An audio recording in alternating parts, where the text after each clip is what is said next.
What's really good? What's really good? What's really good? Welcome back to another Wednesday night with the Sanchez Show. As always, I'm your host, Eric Sanchez, aka Legend in Two Games. Make sure you are subscribed to the podcast as we go live every Wednesday night, 7:30 p.m. While you're there, make sure you subscribe to Real Fans Real Talk. We're live every Monday at 7 p.m.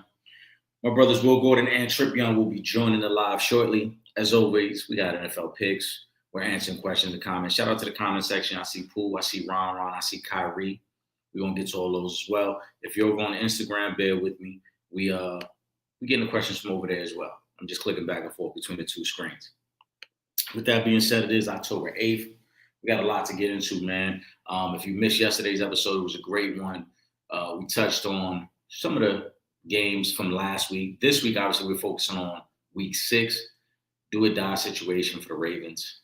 Can they winning and get their season on track? It's a big moment for them right now.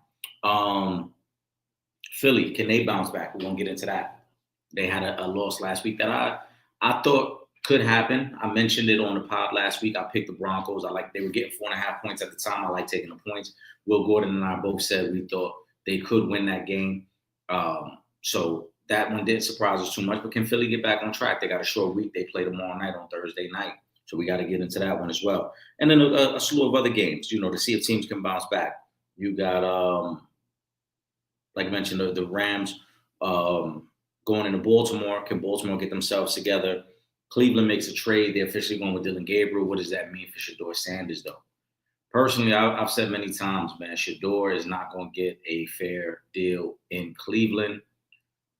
I also highlighted yesterday, I think this move on from Flacco is not just to give Dylan Gabriel the reps as the starter. I also think this is to make a roster spot because Deshaun Watson could be coming back at some point this year. Very odd for a team to go with 2 rookie quarterbacks as their only quarterbacks on the roster. Shedeur being the backup right now. He didn't get a lot of reps with the first team. As a backup quarterback, as you know, you're one snap away from being a starter. So are they just going to go with the 2 for the rest of the season? I don't think they will. I think they're making room for Deshaun, as I mentioned yesterday. I've talked about it all offseason. People seem to think that it's a wild idea that Deshaun will play this year after the injuries last year. He's owed a lot of money on the books. And if we were talking about another organization, if we were talking about a well-run organization, I would say, yeah, Deshaun is going to sit out this year. But the Cleveland Browns are not a well-run organization. Cleveland Browns are a joke. And so they're not just going to let all that money sit on the sidelines and on the rehab table. They're going to try to find a way to get them on the field. That's what I think.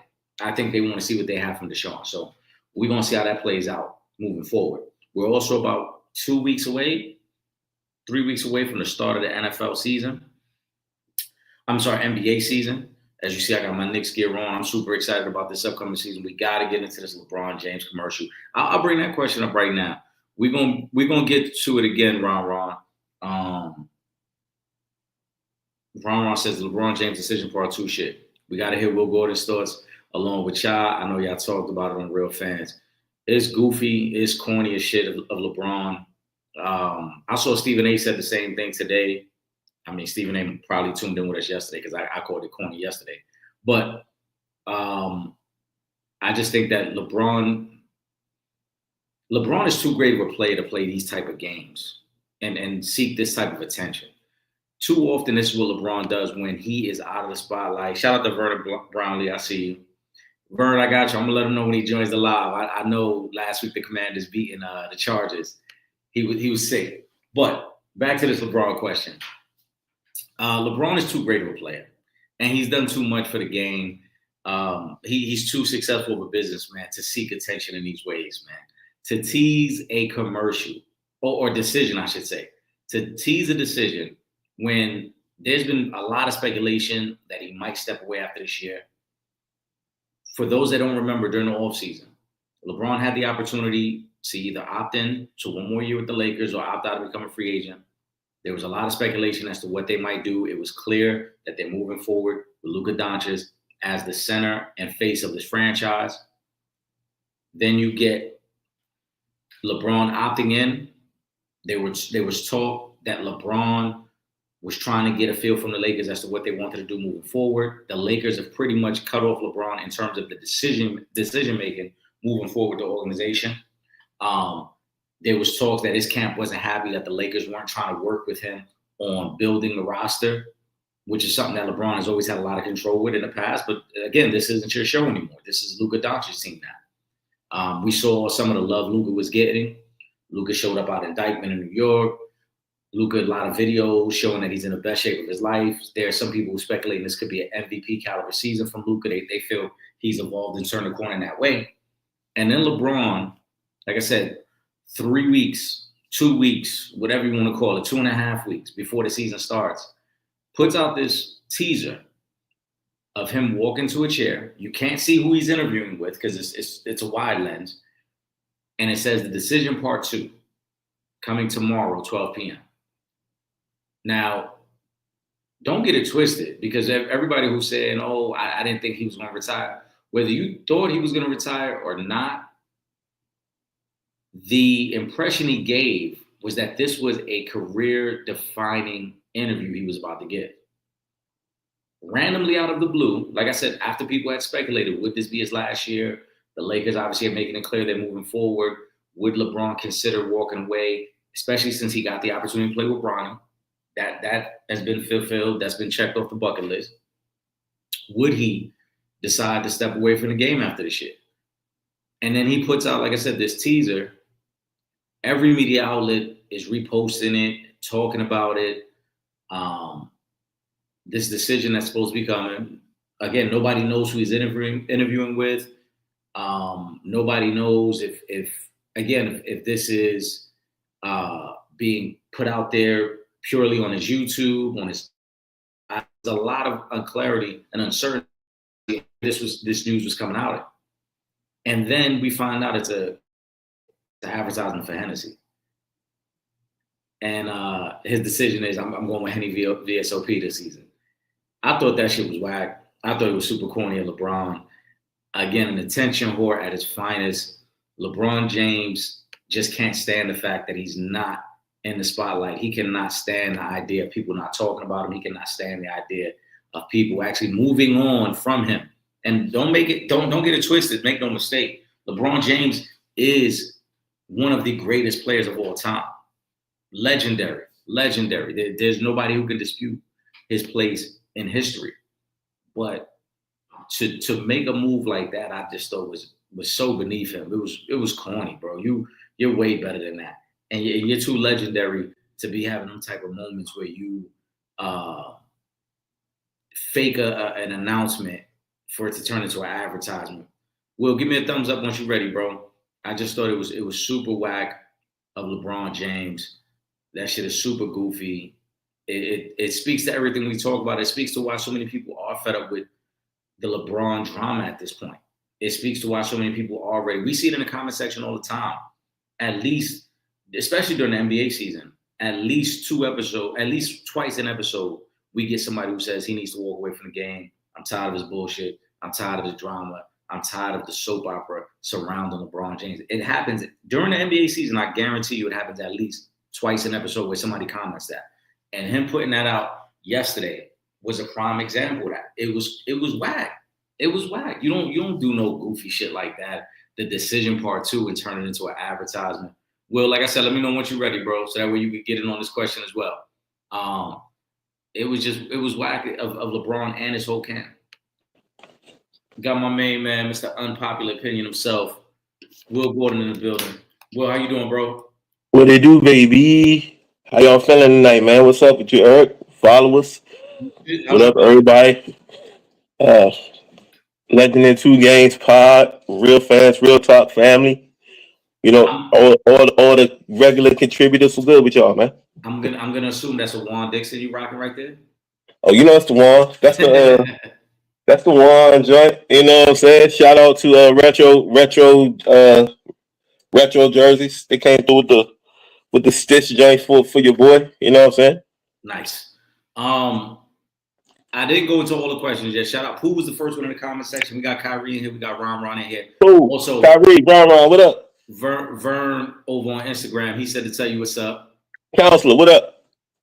I see my nephew over here one take in the comment section on IG. My nephew Jaden doing his thing. Man, The people's out tonight, huh? Oh, the people's out. You know, they fuck with us. They fuck with us. Okay. Way pause. But this is the only question that this is the only Where's Trip question. at? He should be joining. He should be joining. He texted me earlier with his picks and all that. I'm gonna have the picks scroll. Okay, so I'm gonna need the same supporters to be asking for me to be giving push-ups. I'm gonna need that same energy for Trips because I'm here. I'm gonna need that same love. This was the only question I had put up so far because I knew this was gonna be a long conversation. Ron, he says the LeBron James decision part 2 shit. We gotta hear Mr. Gordon's thoughts along with y'all. I know y'all talked about it on Real Fast. I mean, I said a lot yesterday. I continue to say the shit was super corny. We're not defending this bullshit from LeBron. But Will, go ahead. Speak your piece, bro. Now, for those that ain't rock like way back, I'm the resident LeBron. I'll put the air quotes around there, hater, because from day one, and he can tell you, years back before all this shit that everybody now is realizing about this dude, I saw this shit years ago. All the me, all the being the attention whore that he is, being the drama queen that he is. He's like that chick. He's like a for the male listeners. I'm not trying to alienate the female listeners, but for the fellas, he's that girl that like you be like, all right, you know what? Let's just go ahead and split amicably. Let's do our own thing. You know, no hard feelings. But want to just keep popping up every time you trying to move on with your life. He pop up with something else, something different, some drama. Well, wait, look, it's attention over there. Well, no. Come holler at me. Oh, the NBA season's about to start, and nobody's talking about me. Oh, they talking about a Laker, but it ain't me. They talking about Luka and the weight loss. Oh, nah, we can't have that. Oh, they talking about other players on other teams that's coming up. Oh, nah, nope, we can't have that. Oh, the NFL's in right in its peak, and everybody's paying attention to that, and the NBA is already struggling to try to get attention because the NFL so strong. But you know what? I don't want the NBA to get attention. I don't want the NFL to get it either. It's me. This my time of year. It's October. It's time for me to be the talk of the town. Bro, go ahead, bro. Like it's to the point with me. It's like at this point I just laugh at the dude because you know from the birth of the opinionated ones, from before the opinionated ones in the group. I've been on LeBron on how he's just a whole ass dude, but I was being wrong and a hater and old school because I like Jordan. Nah, he a whole ass dude, man, and we wonder why the NBA is soft. We wonder why the NBA is soft. Because when the face is soft, you know what I'm saying? You're supposed to be the face. Pause. I mean, it's all about, we're gonna throw all kind of pauses up here. But when you're supposed to be the face of the league, and the face of the league got Noxzema on, you know what I'm saying? It's like he got the CeraVe or whatever. You know what I'm saying? Come on, bro. Avocado mask before you go to bed. Yeah, for real, with the cucumbers. The cucumbers over the eyes and all that, man. You can't be the face of the league doing it. Like, if every other great and I mean next level great left the league better from when they entered it. Magic did, Bird did, Kareem did. Like everybody, look, all the greats, all the people we talk about, they're supposed to be considered one of the best to ever play the game. When they left the game, it was better. Can we say that about LeBron James? No, I don't think we can. Ratings down. It's gonna be based on perspective, though. It's gonna be based on perspective. And listen, just to say it, if the game is better when he leaves, it's not because of him, it's because of Steph Curry. So I was gonna say it's based on perspective, because you're gonna have the LeBron lovers who are gonna say, well, yeah, the game is better because he opened the door for guys to team up together and create, greater teams and greater situations. They're gonna give him credit for that. That's why I said, now personally, no. I've already said, you and I have had this conversation. I don't even think we should consider this the LeBron era. I think that tag was thrown around too freely. LeBron did not dominate the era. Now, Kobe's latter years was in LeBron's prime. Well, the reason I'm gonna take it a step further than that. The reason to me, when I think of somebody's era, I think that you were so dominant that it was tough for anybody else to get theirs. Him and Steph got the same amount of rings. Yep. Right? KD went to 4 finals in that same era. Yep. Everybody ate on his watch. LeBron, even with a super team, struggled to get 2 championships. They were clearly the best team in the East, and they should have lost 3 of those 4 championships. If not for Ray Allen shot in the corner, they lose to the Spurs both times. So to me, I think that it gets too loosely thrown around. Pause about, this is his era. Was he the most consistent player, longevity wise? Absolutely. But there was a lot of other guys that ate during this era, and there was plenty of conversation about other guys being MVPs in this era. If the mantle had got passed, we forget there was a short stretch there where we were really comparing him and Kawhi. Yeah. Right. So I just think that, but that's a separate conversation. Trip, let me know when you're ready, bro. Give me the thumbs up, bro. But then one thing that doesn't get mentioned though, Eric, is me and you, we think about things on a deeper level. When you think about championships and people's legacies, the championships are most typically tied to the legacy, correct? So when we think about his championships, we think about the 4 that he won. We think about, like you said, Ray Allen bailed him out twice. We think about the Kyrie shot. The one that we give him like fully credit to is when the NBA gave it to him when they suspended Draymond Green for no reason, and they came back from down 3-1. That's the one. That's his one shining moment to me. But when you think about that's his. In terms of historic, that's going to be the greatest achievement. We're going to bring Trip Young in as well. But one of the things that he benefits from is one of the biggest things is, like I said, you tie championships to legacies, right? We don't really ever, as fans or the media, anybody, never really gives shine to that Dallas Mavericks team as an NBA champ, like their own shine. They never get talked about. There's no highlight reels for them. There's no montages of their season. None of that exists. The only thing that exists from that is LeBron's collapse against them, and that Jason Terry outplayed him in the finals. But there's nothing that we hang on to as far as like that you gotta find a Dallas Mavericks championship montage. You gotta look for that. It's not like everything else. Everybody else is celebrated. It's not publicly celebrated, is what you're saying. Right. Everybody else is, but they're not. And it's almost and it makes me wonder, is it because of who they beat? And in the fashion that they beat them? And that is so negative to the narrative. Hold that thought, because I got something to go with that as well. But Trip Young is in the building. Trip, how you doing, bro? Trip.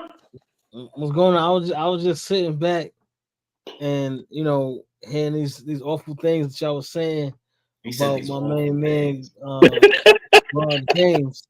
And I had told myself, I said, you know what? I wasn't even going to talk about LeBron James tonight. But when I get on here, I'm just sitting back and listening. It's like there's nobody here to defend, the greatness that is LeBron Ramon James.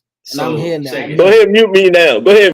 Hold on. So hold on. We the reason we started with this one was Ron put it in the comment section. Obviously, I know we're gonna be talking football for most of the night. So I was like, all right, we'll start here. I know this is gonna turn into a long-winded conversation because we all got a lot to say about LeBron. Based on what you heard, though, right? Because I know you was waiting for us to bring you on the live. Tell us where we was wrong. Well, first of all, I didn't like none of that. What you talking about? Well, because the shot from Kyrie and Ray Allen saved them. Come on, man. Let's no, not saved him. Well, let's be clear. If we said saved him, I don't want to say saved him. I think those shots saved the legacy of LeBron. I think LeBron. I've said many a times, LeBron. The resume of LeBron is going to be always tough to catch for anybody. When you play in the league 20 years and you put up all the stats and the accolades that he got, that it's almost impossible. You know what I'm saying? You're talking about a guy who's a 4-time MVP, right? Mm-hmm. You're talking about a guy, all-star appearances, all first-team NBA, obviously the all-time scoring leader, all those things. But to Will's point, championships are attached to legacy. Okay. And his legacy would look completely different if he was just a 2-time champion as opposed to a 4-time champion. The legacy completely changes at that point. And I think we all agree on that. Absolutely. But when we talk about Kobe, do we say, well, if Robert Horry doesn't hit that shot, Kobe's legacy has changed? Or we just say Kobe got 5 rings, he's that month, right? We don't say that to Kobe. But hold on. I'm gonna say this though. When we talk about Kobe, you're right. Every player has had to have a teammate make a shot. There's no player in the history of the league who's ever said, hey, not only did I win, but nobody else made a big shot. But did Robert Horry ever hit a Game 7 winning shot? He hit shots earlier in series. He didn't. What was that in the Spurs series? That was game. I believe that you're talking Spurs or Sacramento. The shot that I know Sacramento. He hit the Game 5. They were tied 2-2, and that's when Shaq taps the ball back out to the top of the key. That was Game 5. Yes. Okay. Yeah. So again, I'm not saying the other guys didn't get help, and I think that gets confused too. People think that we saying, "Oh, Mike never needed nobody to make a shot." No, of course we know Paxson hit a big shot to win a game that closed out a series. But guess what? The Bulls Mike called that play. Not a step further from that. The Bulls were up 3-2 already in series. Even if Paxson doesn't make the shot, are they losing the series? No. Now, if Ray Allen does not hit that shot, do they lose that series? If they lose that game, yeah, that series over. That saved their season. That shot saved their season. Yeah, but you also have to realize, look what LeBron was doing in that game. Okay, yes, Ray Allen made a big shot that they needed to keep them in that series, but it's not like LeBron was out there sticking. No, I didn't say Ray Allen made the shot. You gonna undersell it like that? That's what I'm saying. But they had the ropes out, dog. You said you act like it was just like a key shot. But that changed the whole thing. I can understand that if we're talking about the Dallas series and like you like, oh, Ray Allen came in and saved them, I can understand that because LeBron played bad. In those other series, it's not like LeBron was out there stinking up the joint and Ray Allen had to come in and save the day. No, it was in the course of basketball. Yeah, you have to have guys that make big shots, like a Steve Kerr, a John Paxson, a Robert Horry, a Derek Fisher. You got guys that step up and are going to make big shots. I don't have a problem if you know what I'm saying, with all right, whatever with LeBron, but let's call it all the way around because we don't do that when we talk about Kobe's legacy. When we talk about Mike, we don't say, oh, this person saved Mike's legacy. No, we just say, yo, Mike's legacy is this, Kobe's legacy is this. But when it comes to Bron, because the roles were different though. It wasn't the same thing. It's not an apples for apples situation. Because they didn't have social media. That's why it wasn't the same thing. No. They had social media and news traveled as fast as it did now, and you have everybody in the comments and all these people commenting. It will be a lot different too. But social media has helped LeBron in a lot of ways too, because there are a lot of people who blindly support LeBron who didn't get to see other people play. There's a generation, a majority of people who are on social media is a generation who never saw Mike play. They only saw the end of Kobe's career. So they're supporting Bron. Yeah, Bron is their guy, but they're blindly supporting because they're not comparing it to nothing else. It's almost like when we were growing up as kids, right, Trip? If we said back in the mid 90s, same thing, Will. Barry Sanders, the greatest running back of all time, right? Because that's what we saw. The generation before us was like, yo, y'all never saw Jim Brown. Or Earl Campbell. Campbell. I heard all that shit from my uncles. I heard all that. So I don't want to blame it just on social media because, again, social media is catering towards a group that never saw the other greats play. There's people on social media that when Hakeem Olajuwon name comes up as one of the greatest players, they be like, who? They know nothing about Hakeem Olajuwon. Yes. They only know the guys that played during their lifetime. Yeah, Will. And to that point, another difference, a huge difference in the generational thing is you just mentioned, like the older guys that you hear from your unks or whatever. Mm-hmm. Nobody was bringing up stats. These kids now, that's all they go to is stats. Nobody was talking about stats back in the day. Nobody was talking about points per game or how many seasons they did this or that. It was you put your eyeballs on a motherfucker and you know he was cold or he wasn't. Mm-hmm. It wasn't bringing up stats, and that's a huge. When you talk about social media being a thing now, social media it's a statistical. Yeah, let him go. Let him go. Is he cold or is he not cold then? Because you want to go to old school, right? Is he cold or is he not cold? LeBron is cold. So then, whenever we talk about LeBron, that's so we gotta keep it at that then. No, but we can't just say. But hold on, no. Now, hear me out, right? Throughout this whole debate, and anytime we've talked about LeBron in the past, because like I said, to me, he's second all time. I've always struggled between him and Kareem as number 2 all time. I've always said that. That's always been my stance, right? I don't rely on the stats because I agree with Will. If you watch the game and you understand the game, you can look at a guy and be like, yo, he nice, right? And I've always said this as well in terms of the Kobe debate. Kobe was more skilled than LeBron. LeBron's resume is better, right? To Will's point, when you talk to the older generation, when they tell you, yo, that this dude was nice, this dude, they didn't rely on the stats, right? Too often with LeBron, the people who are diehard LeBron, I'm not claiming you, Trip. I know you like LeBron, but I'm not putting you in that category. They want to lean on the numbers. Oh, he the all-time leading scorer. All right, that doesn't tell the whole story though. You play 20 years in the league, you're going to accrue a lot of points. Right now, I hear you on that. But that's across the board because I could sit up here and talk to a Kobe stan all day, and we'll stay all right, fact. But then it'll get to like, oh well, my man got 5 rings, and that's the like. But that's the lazy argument, though. Again, that's the lazy argument. Yeah, and that's not a good argument, but I'm just saying that's how people are gonna do that. Right, but we're not talking about that here. Here, we're let's keep it a buck right here, and that's why we using. Go ahead, Will. My point on that is, when we talk about like when legacy and Kobe versus LeBron, because I didn't even know this is where this was gonna go. Yeah, but if we talk about like Kobe's teams and LeBron's teams and legacy and championships or whatever, Kobe, I feel like one of his championships is swept under the rug that I feel like is a roster that LeBron would not have won a championship with. If you swap LeBron out with Kobe, I don't think it's. Which roster is that? All right, listen. I gotta hear this roster because the roster. You want to hear it? Because I got it right in front of me. Yeah. I got it right in front of me. The one they had 1-1, and that was Powell, who at the time the NBA called soft. Let's not pretend. Okay. Let's not recreate. I'm devil's advocate on this one, but go ahead. Yeah. Let's talk about the rest of the roster. You had Shannon Brown. Okay. Andrew Bynum. Okay. Jordan Farmar. Okay. DJ Banger. Mm-hmm. Derek Fisher. Mm-hmm. Adam Morrison. Who never played. Josh Powell. Mm-hmm. Sasha Vujacic. Mm-hmm. Luke Walton. Mm-hmm. Metta World Peace. Mm-hmm. And Lamar Odom. So what you did there was very convenient, Will, and you my man. That's the whole squad. No. But this is what you did.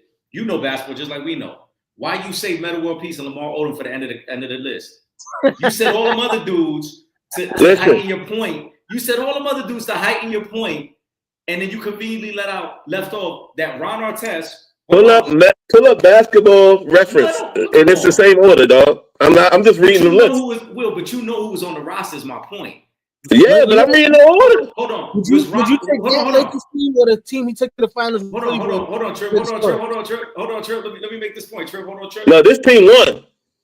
I don't care who he took. This team won. Hold on. And Trip, I don't know if you're watching the game. The Yankees just tied it with a home run in the bottom of the I know. That's why I was a little late. So, was Ron Artest not one of the best perimeter defenders? Was he not already a multiple-time All-Star by the time he turned into Meta World Peace? In 2009? Yeah. That was the Ron. Listen, why you killing your head? I didn't get it out. We want to Willie crack the dunk because you out here catching. That was the Ron. That was the Ron that gave James Harden that thing to the head. Remember? The top player in the league. I'm just saying. I'm just referencing the who. Hold on. Was he not one of the premier defensive players in the game? Yes. All right. He changed his name, and the only reason he ends up with the Lakers is because the troubles he had in Indiana, right? In Chicago. But we knew when he got there, Ron is still a high-level player. It's just he may not be all in. You got to kind of make sure he buys into the system, right? And that's no disrespect to Ron. I'm just calling it like it is. We knew that. When he got to the Lakers, we had already seen the malice in the palace. We had seen all of things. So we knew, Ron could ball. He could hoop. But you got to get him to buy in. Lamar Odom at that point, I believe, was already a 6th Man of the Year winner. Lamar Odom might have been one of the premier point forwards the game had ever seen. We knew about the skills of Lamar Odom. And this is I was hoping you brought up Lamar. Who was on crack? That's fine. He might have been on crack. Who was on crack? He might have been on crack. Been on coke, weed,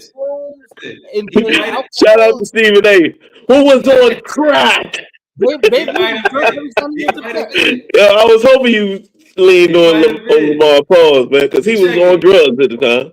Check it. He might have been. But with all that being said, bro, right? You still talking about Pau Gasol, who was an all-star. And yes, he was labeled a soft. But the year before, they was in the finals. So let's not make it seem like this was some inexperienced team that Kobe dragged to the finals. They lost the year before to Boston. They ran it back with the same squad. They should have played Boston or Cleveland that year, but LeBron and them shit the bed against Orlando. Yep. And Kevin Garnett got hurt in the second round against Orlando. Orlando, looking back on it, caught a lot of breaks getting there because they were not better than Cleveland or Boston. But again, the Cavs shit the bed, specifically Mo Williams, because Mo Williams was bad in that Eastern Conference Finals against the Magic. And then KG gets hurt in that series when Boston was better. Now, but that still wasn't a bad roster, though. You're still talking about 2 All-Stars, one of the premier defensive players in Ron Artest, and a 6th man in Lamar Odom. That roster is better than the Dallas Mavericks roster that we just talked about. That beat the Heat. But the Heat roster was better than that Dallas roster. Of course. But they lost. But you can't start the debate, though. You can't start the debate by saying, I'm gonna give you a roster that Kobe took there that LeBron can't take. I think LeBron could have took that roster to the finals too. We're not talking about taking them. I'm talking about winning. I think he could have won with that won too. The Lakers won.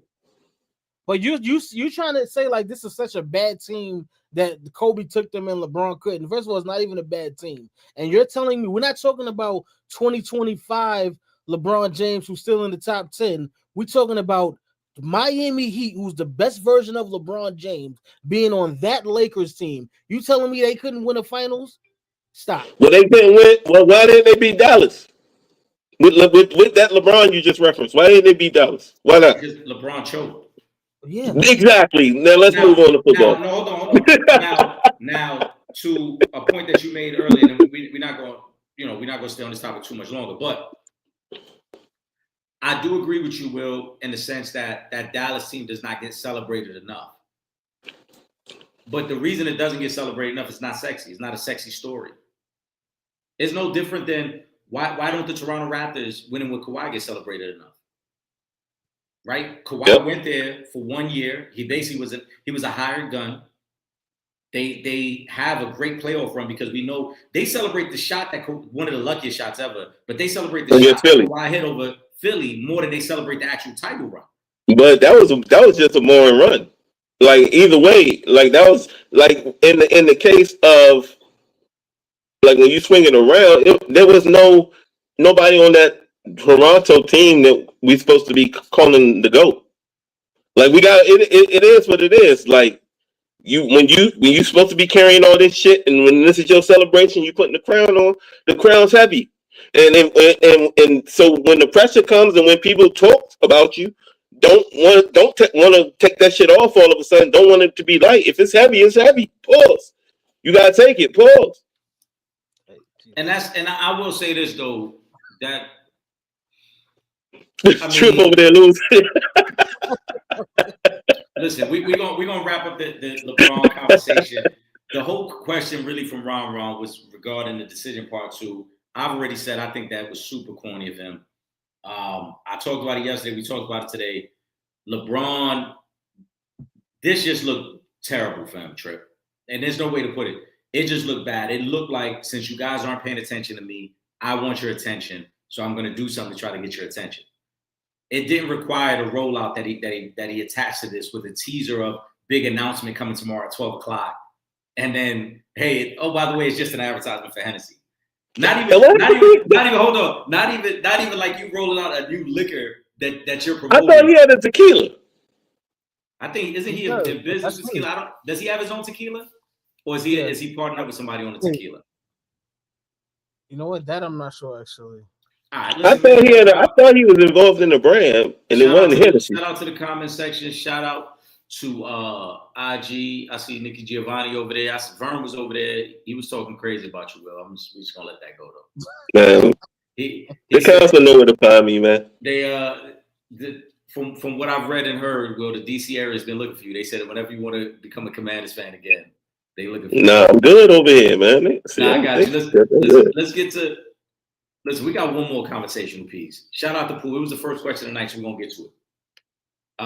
Trip and I talked about it yesterday, but Will, this is your chance. She said, Eric, say this question before Will Gordon's on. Talk about Ayesha Curry, and is she misunderstood? No, she's not misunderstood. But go ahead, Will. I can't stand Ayesha Curry, Pooh. What's my man? The New York dude? Will Mills. Pack her up. Pack her up, man. Pack her all the way up, man.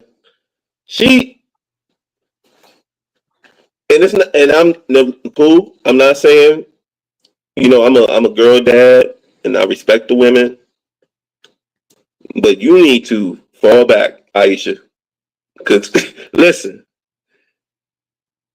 from the outside looking in, I don't know what happens behind closed doors, but from the outside looking in, you got one of the ultimate lottery tickets when you was in college, when you started messing with this dude, when you quote unquote didn't think he was going to be who he was, and you thought you had all this stuff going on. Nobody would have known who you were if you weren't Mrs. Curry. I don't even know what your maiden name is, and I'm actually kind of surprised if you all that. Most of the time, y'all be hyphenating that shit. And want to, what I'm saying? And want to keep it. But I bet you if the shit the fan, I bet you're going to keep that Curry. I bet your last name ain't going to be Jenkins or whatever it was before. I bet you're going to keep it Curry. But listen, you, the whole time, ever since this man been on, and his success is giving you opportunities because y'all have been a perfect picture of a great household and a family environment and a professional athlete atmosphere, which I commend. I commend you for that, Ayesha. But now let's keep that going and keep that energy and stop disrespecting this dude and throwing him darts and cutting him down every opportunity you get every time somebody puts a microphone in your face. Mm-hmm. Stop going on these podcasts that nobody was watching in the first place until you said some wild shit. Stop disrespecting this man. I've never, like I said, I don't know what happens behind closed doors, but I've never seen stepping out. I've never seen any trouble or anything with him. Just like LeBron, I commend LeBron for that as well. When you at that level of success at your field, and you don't have any scandals or anything or jump offs or side pieces that's popping up, I commend you. You're doing something right, and I actually think you might be not creeping.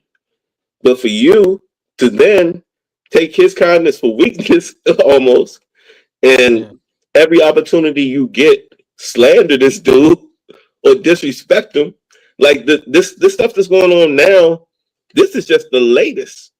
This like people forget, Eric, Trent, it went maybe 2 years ago that she was talking about she wasn't satisfied sexually by this dude.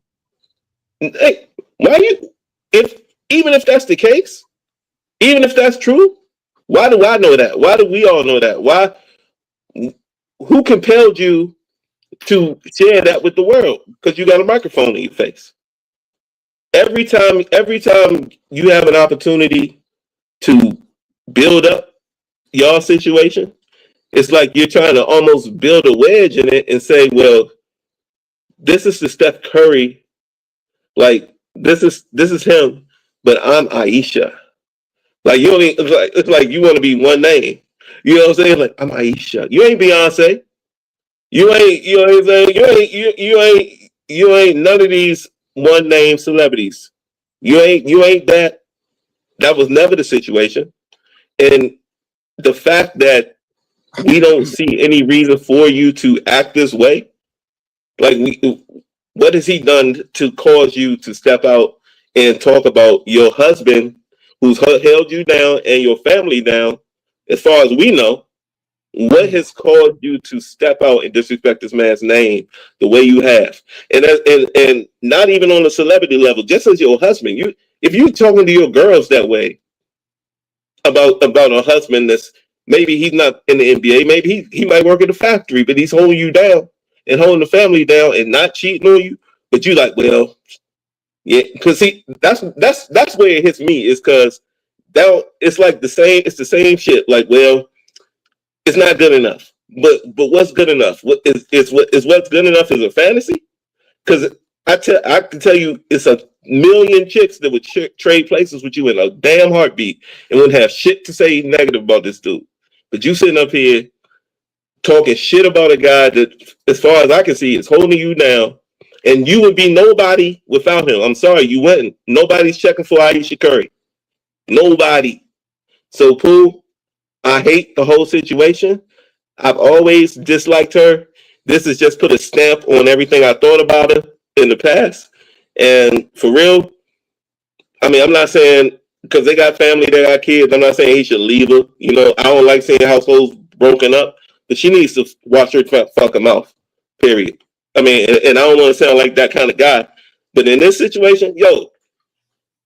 There's something I want to add to from yesterday, but go ahead, Trip. No, I was just gonna say, there's just two things. Is that one? What I find is interesting is that she's downplaying this whole, quote unquote, just the family lifestyle, but a lot of the things that she's involved in outside of like just like her thing is built off of that whole family dynamic.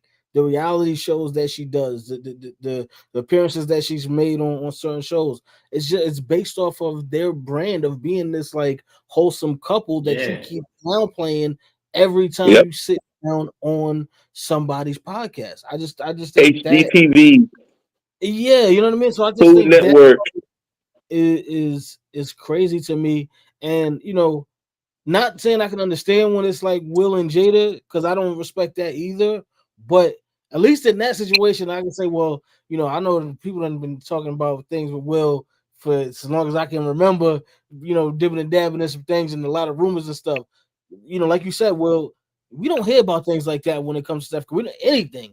It's always positive. I don't think I've heard a negative story about Steph Never. Curry. Even with his name being the babyface assassin, I don't think I've ever heard a negative thing said about Steph Curry. So it's just like, come on, man. Like, what are we doing here? So right. I love that you said that, Triple. We talked about that yesterday. I felt that she was not only disrespectful to him, but disrespectful to the family as a whole. Right?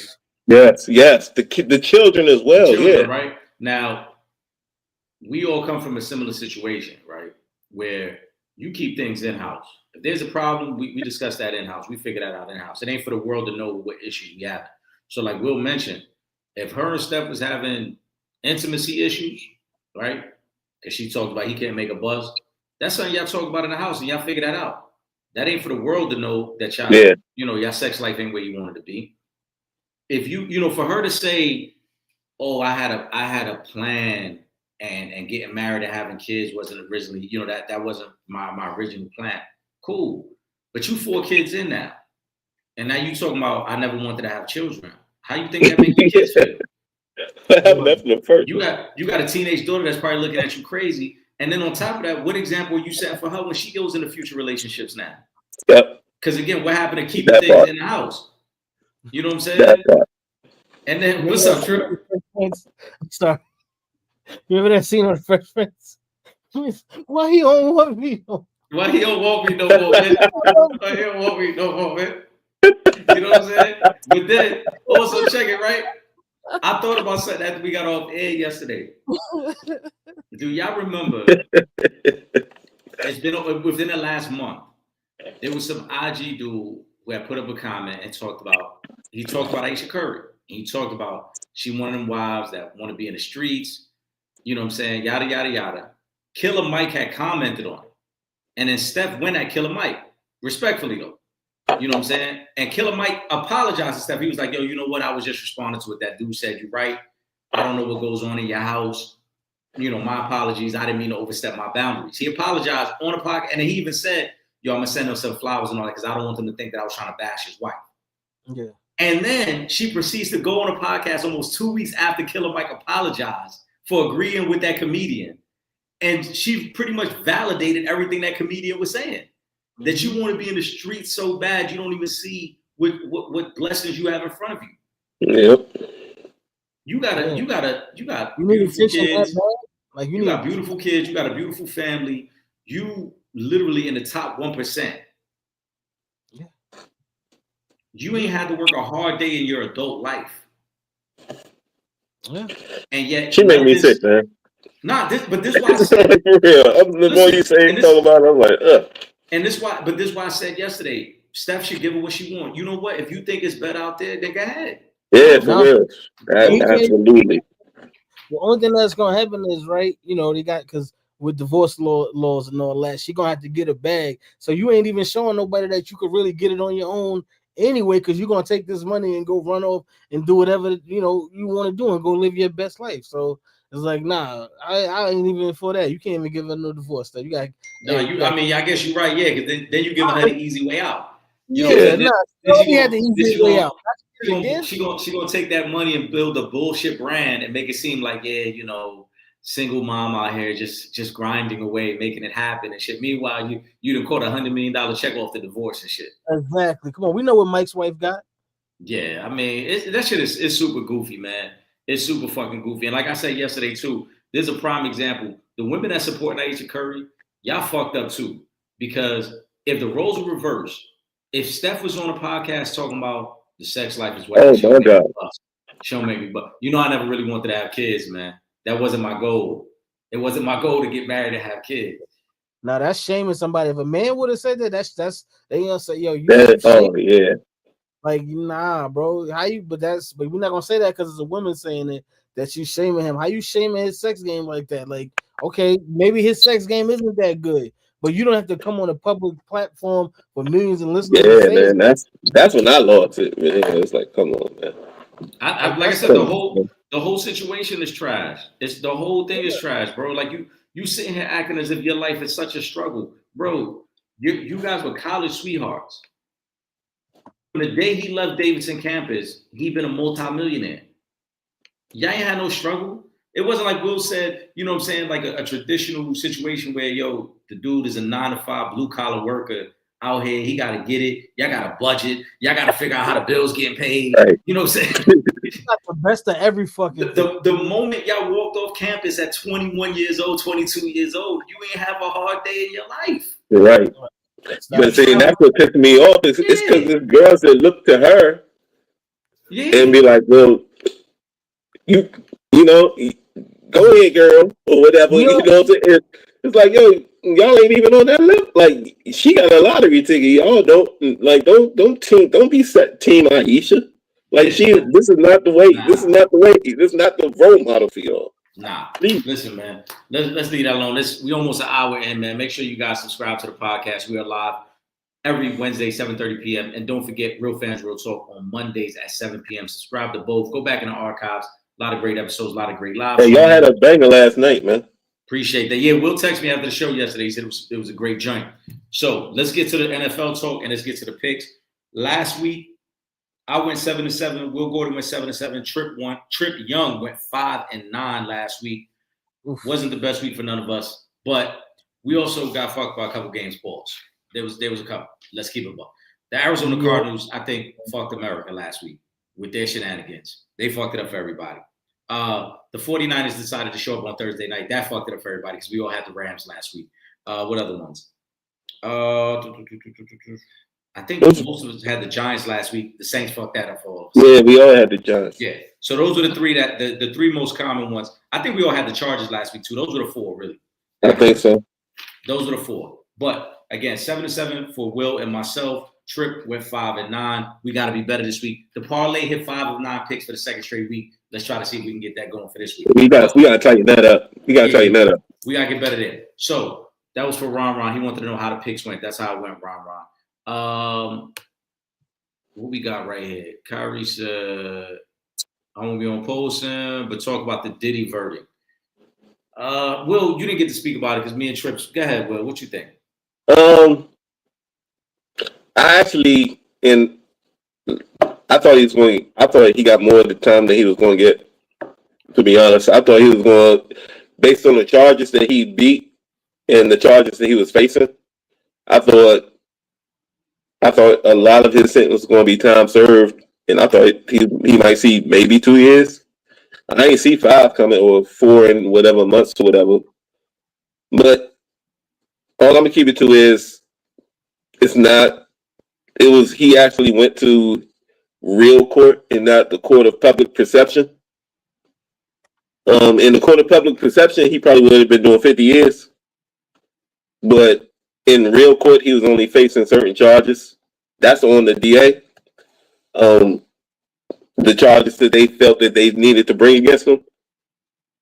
All the stuff that we looked at visually and saw and the things that we heard, and that's not stuff he was going to trial for. Mm-hmm. The things he was going to trial for the most part, he beat. So I thought he was going to get less time. I'm 4 years or whatever. Cool. I don't know the statute like I don't know the previous cases that were similar and charges that were similar. If that's a equivalent sentence or if it was lighter or heavier, I can't speak on that. But I think where a lot of people get upset is the people that are upset they feel like he should be doing more time based on the charges that were brought against him. Maybe not. Like I said, this was not the court of. This was real court, not the court of public perception.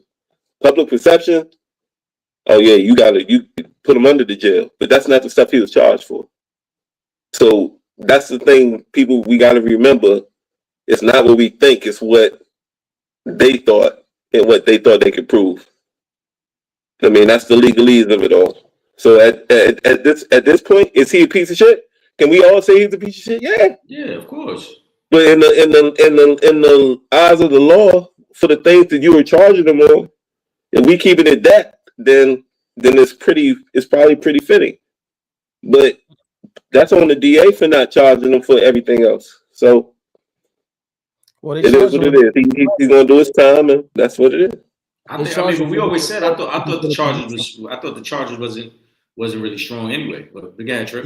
Yeah. That was they charged them with what they felt like they could get a conviction on, and Right. it was for the most part, things that we would look at and say, man, this is some BS right now. That this is really going on. But you have a lot of people that also have a disdain for Puff that don't really care, and they just like, what, you should get whatever you get.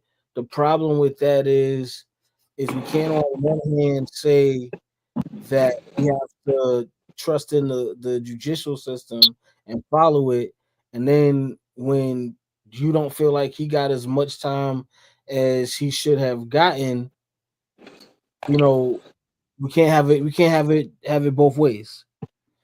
Like we got that's what they said. You know what I mean? He went through the courts, got sentenced. When he come home, you got to get off it now. Pause. Yeah, but I the charges wasn't strong from the jump though. Will and I had talked about it when they first started talking about the charges. I thought they hyped it more than anything. They spent more time telling us how much of a piece of shit he was than actually proving their case. Because from witnesses from witnesses of the courtroom, from those that were called to testify, he never engaged in the actual sexual acts. He paid the women or paid the sex workers to have sex with the women. He wasn't partaking. He wasn't actually involved. He was watching. Yeah. Right. There was no proof. They talked about it in the RICO case. I've always said, where was the co-defendants? There's no such thing as a one-man RICO. RICO is a criminal organization. Prove to me it's a criminal organization. And if so, you said that from day one. Right. You said that from day one, Eric. There's no co-defendants. I think that happened like once in the history before. I forget what it was, but I think it's just more so y'all want to embarrass this man and have a reason to not give him a bond. So we throw a RICO on him, so that's why he ain't gonna get a bond. Right. Now, my final, because I feel like we need to get to the football, but my last thing on the Diddy is it was never about really trying to take. It was. I felt like it was more an embarrassment situation. I agree, and that's where we should all be upset. Because if you were really taking him seriously, you could have really taken him down for all the stuff that we knew about and saw, and that there's proof of. But you made the. I'm not talking about y'all. I'm talking about the whoever. You made it about baby oil. Why do we even know about that? That's what that. And can we rewind to like we made it about baby oil first? It's a joke. The whole joke from the jump.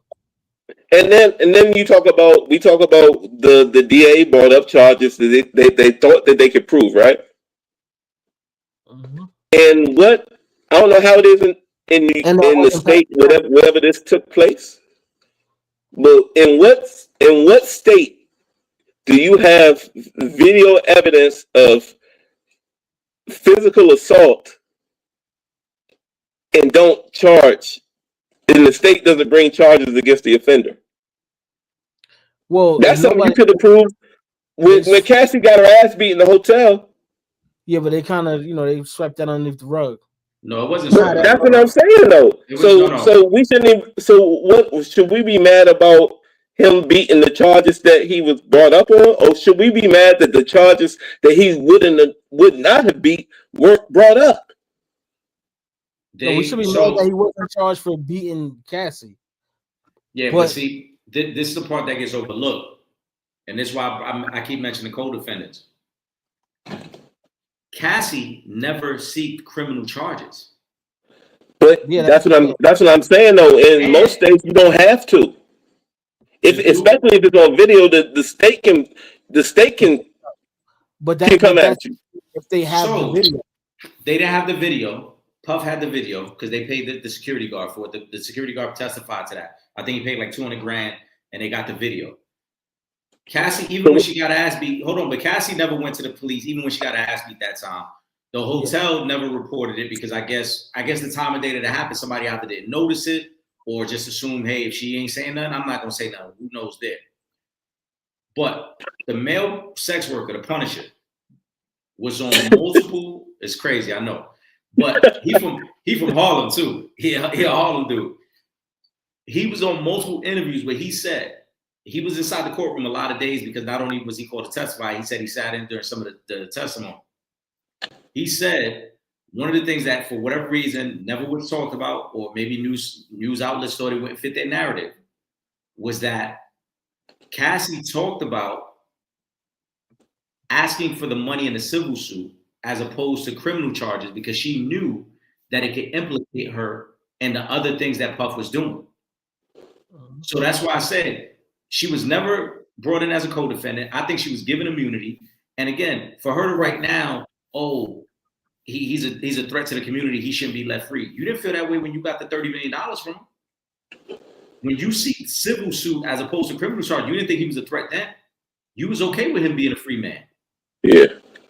But now that you had to sit in front of him and testify, now saying he's a threat to the community. I think he got overcharged, personally. He only was convicted of prostitution. Yeah. He was not convicted of sex trafficking. He was not convicted of any of the drug charges. None of those things. Prostitution. He's been in jail for a year. Man. Yeah. That's what I'm saying. He shouldn't have, like, when I started out, I said I thought he should have got time served. When he beat that bullshit Rico and everything else they was bringing up, time served. Let that man go. The moment they got the not guilty verdict, he should have been let go. He should have been let go right then and there. Y'all held this man for a year on a Rico charge. Y'all denied his bail twice. Y'all held him on a bullshit Rico charge. And then he got found not guilty back in the summer. Y'all made him wait till October for sentencing. Yeah. So then say, oh, we're going to give you 50 months on top of that. Nah, why? It's a prostitution charge. Yeah. That wouldn't even be, that shouldn't even be in federal court. That should be time served and a fine. Yeah. Right. That shouldn't even be in federal court. Because everybody listening, especially all the female listeners, Pooh, Imani, everybody else, we're not dismissing what he did. We're dismissing what he was charged for. Correct. There's a difference. There's a difference. We got to look at the charges, and based on the charges, he should, like Eric just said, he probably should be out. The 4 years, it's like I'm good with the 4 years because of what we know. You know what I'm saying? It's like it's almost on some karma type shit. It's like a karma sentence. 4 years for paying for sex for somebody else is crazy. For somebody else, yeah, and that's Why do we need to know about the stuff we found out about? To smear his name. It's smearing. Yeah. Why do we? What? And I'm gonna say it because it's wild as shit. Why do we need to know that? We understand. That was a clear campaign. We gotta break it down. I ain't gonna say it. All right, y'all know what it is. Yeah. It was wild shit going on, but why do we need to know about that? They said that was not against the law. He was acting like he was above the law.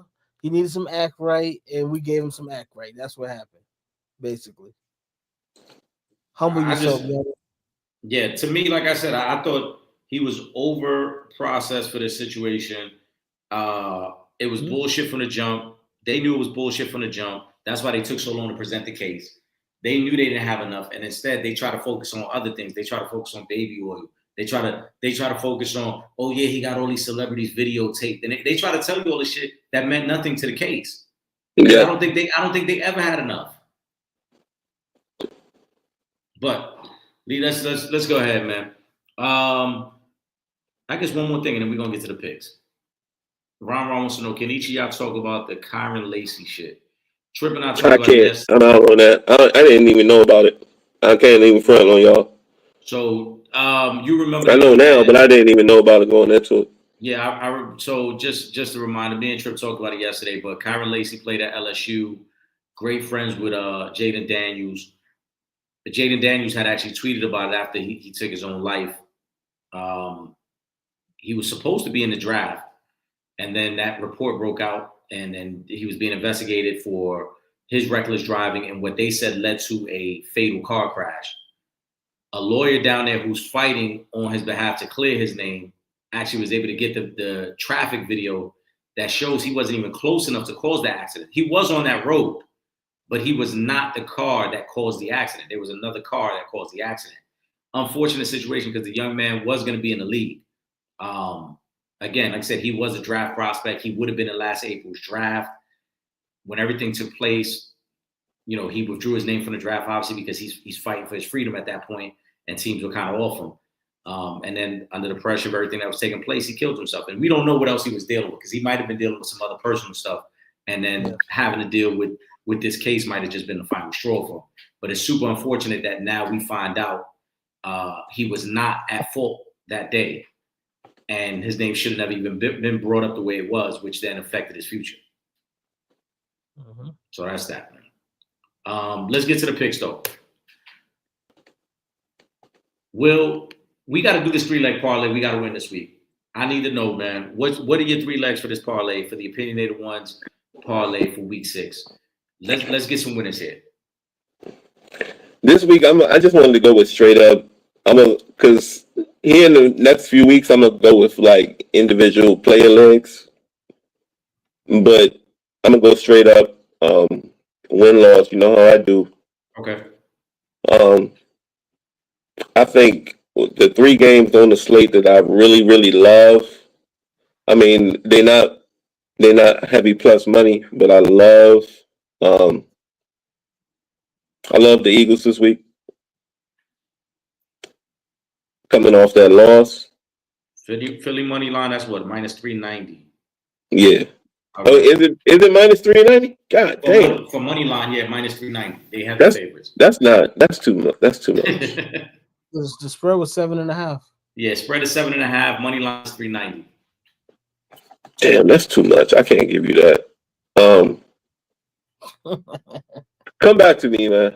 Yeah, that's this is what we're gonna do. Let me finish it up. You got 3 legs for this parlay? Yeah, I sent them to you. I'll text you. Go back. Well, let me bring up that text real quick. Last week, though, like I said, we went 5 out of 9. So last week, Tripp gave us Derrick Henry 70 yards. Derrick Henry let us down. Yeah. Terrible. It's not Tripp's fault. It's Derrick Henry's fault. He definitely want me to get into the Adam Sandler movie. Yeah. Oh, I know what I liked. Okay. Tripp gave us Genty or Jonathan Taylor anytime touchdown. That hit. Jonathan Taylor did score. And then originally you had given us Eagles -3.5. We talked about it. You wasn't on live. But I did speak to you on the phone. I told you, I think we want to replace that Eagles 3.5. We did with either Gibbs or Montgomery to score a touchdown last week. That hit. So we got 2 of the 3 from your side. Will gave us Giants money line. That didn't hit, but he did give us Justin Fields over 1.5 passing touchdowns. That hit. And then he gave us college football, the Maryland Terrapins, who blew a 20. That should have hit. Don't even get me started on 20-0. Don't get me started on 20-0 in the third quarter, man. The 3 I had last week, I had Blake Corum over 30.5 yards on Thursday night. He had a 13-yard rush. In the second quarter, they never handed him the ball the rest of the game. Fuck you, Sean McVay. Then I had Cowboys Jets over 47.5. That hit. Chargers Commanders under 48.5. That hit. So the over-unders were good for us last week. And the anytime touchdowns, we got a couple of those. So again, we're trying to see if we can get them this week. I got my 3. Hold on, I'm gonna go through Trips right here because I actually got the. Yeah, I know. Yeah, I'm just letting you know I got them. I bet Tripp likes Giants +7.5. I like that. Short week, division rivals. I think Philly is gonna win, but Philly hasn't really been explosive in any of these games. All the games have been close. I wouldn't be surprised if the Giants just hang around. We saw that last week in a divisional game. And one thing, Eric, on yesterday. Yeah, it was yesterday. One thing you said yesterday in regards to the Eagles was that Saquon hasn't been running football like he was last year, and the Giants may have the best defensive line in football. So it's gonna be a nice little challenge. So that's why I think it's gonna be a close game, division game. But yeah, I think they can cover that 7.5. I think it's gonna be closer than that. I think so too, because you just ask them to keep it within a touchdown. That has a lot of backdoor potential too. Pause. the Eagles could be up 13 points late, and the Giants just score one just to score and cover. Mm-hmm. Will, give me the 3 you got. So I'm looking at I'm going all upsets this week because after it, you know what I'm saying. The NFL is weird. That's what I've been telling you all season. The NFL is weird, man. So I'm looking at the Broncos Jets game, Mm-hmm. and I'm liking the Jets. Plus 315. That's heavy plus money on that one. Heavy.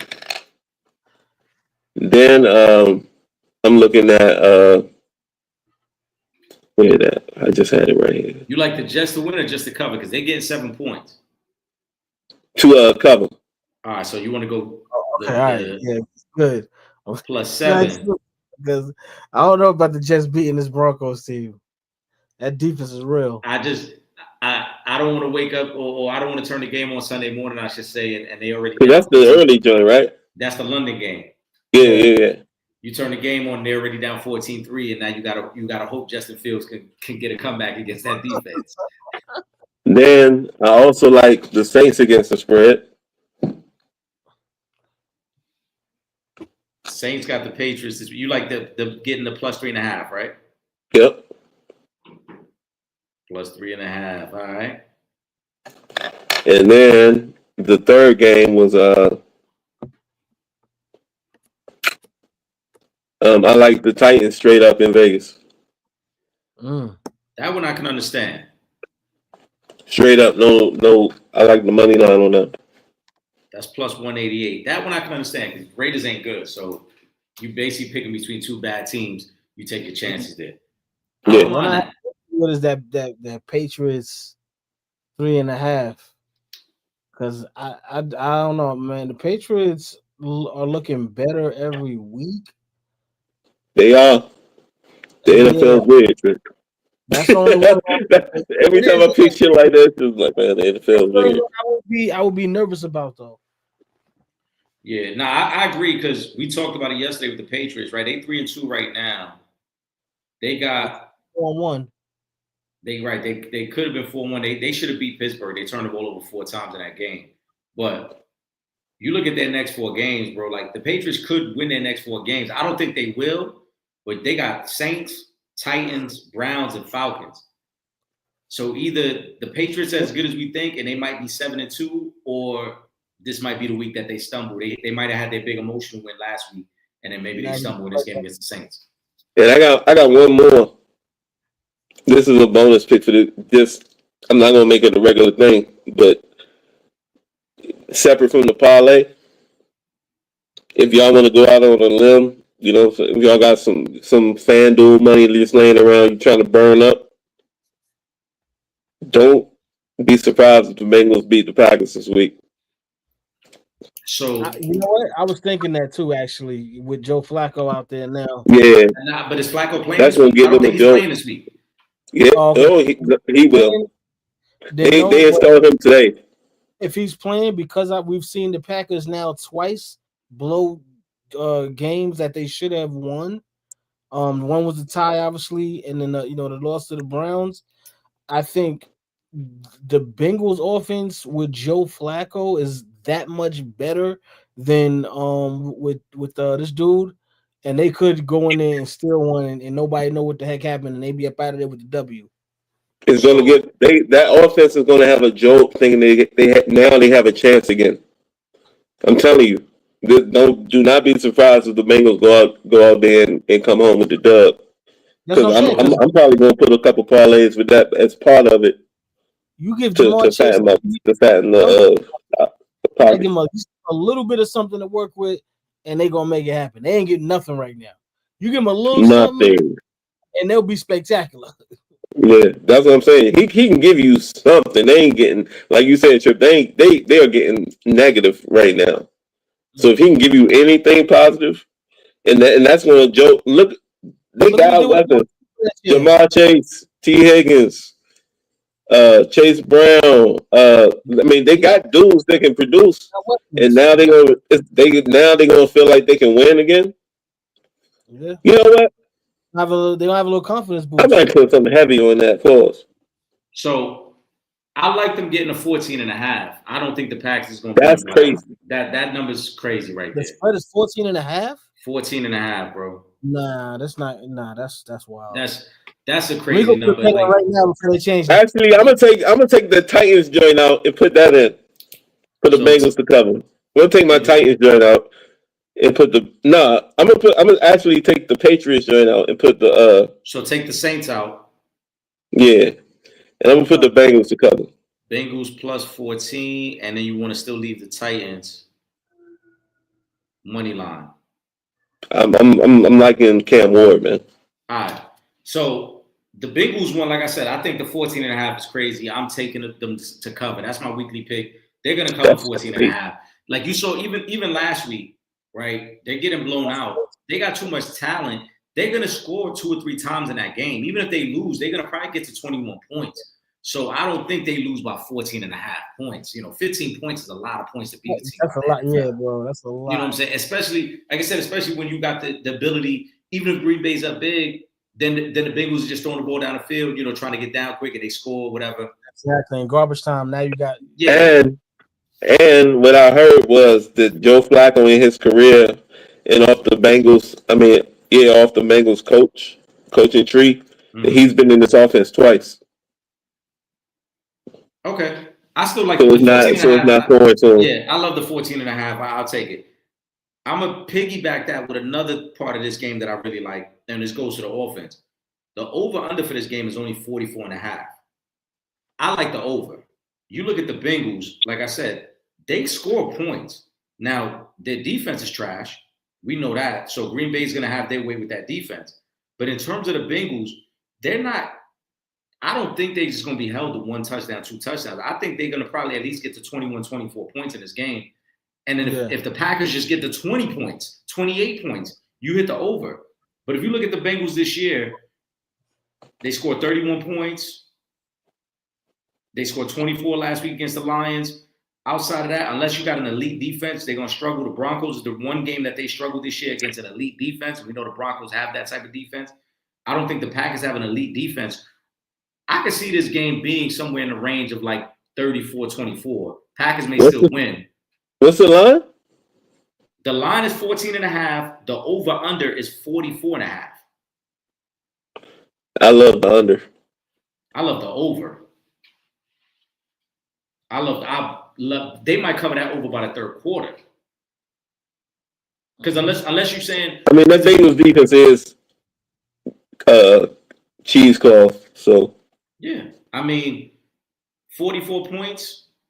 They went over that number with the Jack. They've gone over that number in three of their last 4 games. They went to a total of 58 points against the Jaguars, 58 points against the Vikings, and then last week was 61 points. They're gonna cover that. They're gonna cover 44.5 points, bro. So I like the over there. I like the under on Seahawks Jaguars. That one is at 47.5. Both those defenses are pretty good. Both those defenses are fast. So I think the under will play there. Okay. I want to double check the weather down in Jacksonville because last time when I checked early, when I was thinking about that number, I saw that there might be some rain in the forecast. So that might be one of the sloppy games out there where defense rules the day. So I like the under there. Tripp already mentioned it. I do like Giants plus 7.5. I'm going to give you something else for tomorrow, though, that I really like that's plus money is Dallas Goedert over 4.5 catches. I think he's got a total of 14 catches the last 2 weeks. He's been targeted a lot more the last 2 weeks. With the Giants pass rush, I expect Jalen Hurts is going to try to just some quick throws, get the ball out quick. We talked about this last week against the Broncos as well, and you saw how much he got targeted in that game. 4.5 catches, that's plus 144 for Dallas Goedert. So that's the 3 I like. Okay. What you got, Tripp?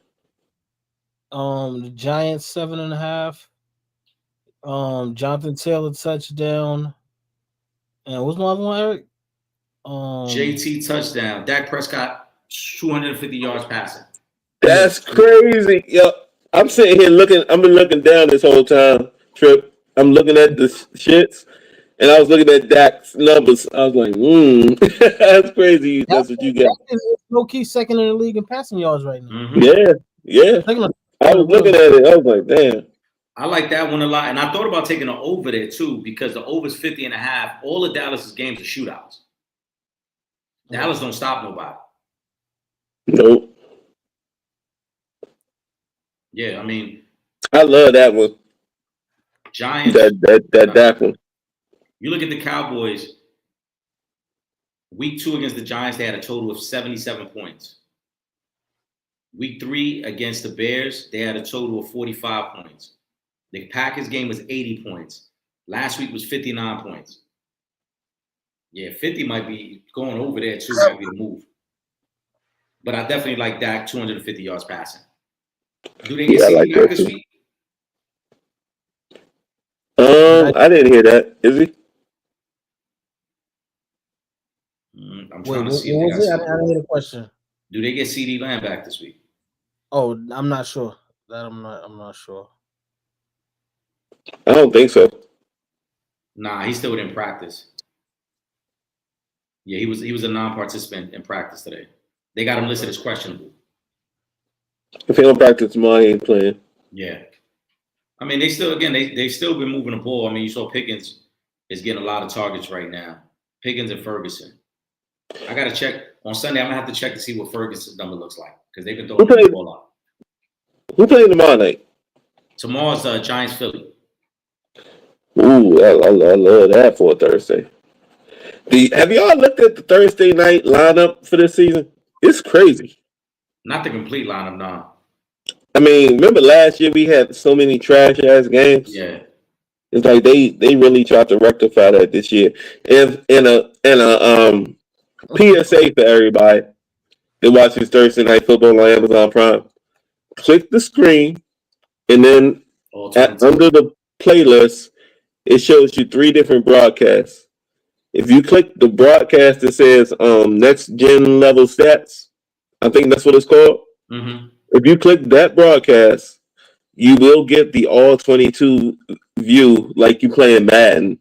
Like they broadcast it in the all 22 film study view instead of the left to right, the traditional left to right view that we've always grown up with.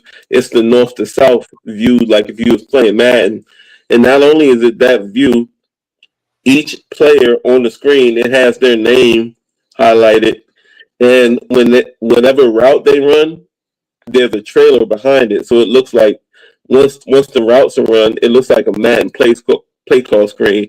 I'm telling you, as a former subscriber to the All 22 Film Study, which made me a much more knowledgeable and better football fan, if you imagine watching the games, like we all play Madden, right? Mm-hmm. Yeah. Imagine being able to watch the game in that same north-south Madden view.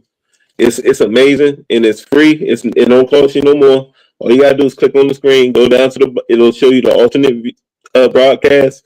Click the Next Gen Stats broadcast, and it's still commentary and everything else, but it gives you the all 22 Madden view. It's amazing. I'm gonna check it out. I'm gonna check it out for tomorrow night. So it's amazing.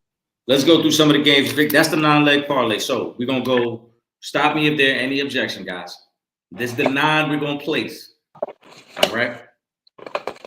Dallas Goedert over 4.5 catches tomorrow. Packers Bengals over 44.5. Seahawks Jaguars under 47.5. And if we want on these over unders, if we want to juice the line a little bit, we can. So for example, Seahawks Jags what? 40. I'm saying go under 47.5. Under. Yeah. What was the second leg? Packers Bengals over 44.5. Pack. Let's see, over. Okay. All right. And like I said, if we want to juice the line a little bit, we can. So if we want to make Packers Bengals over 41.5 and take it down 3 points, we could do that as well. Okay. All right.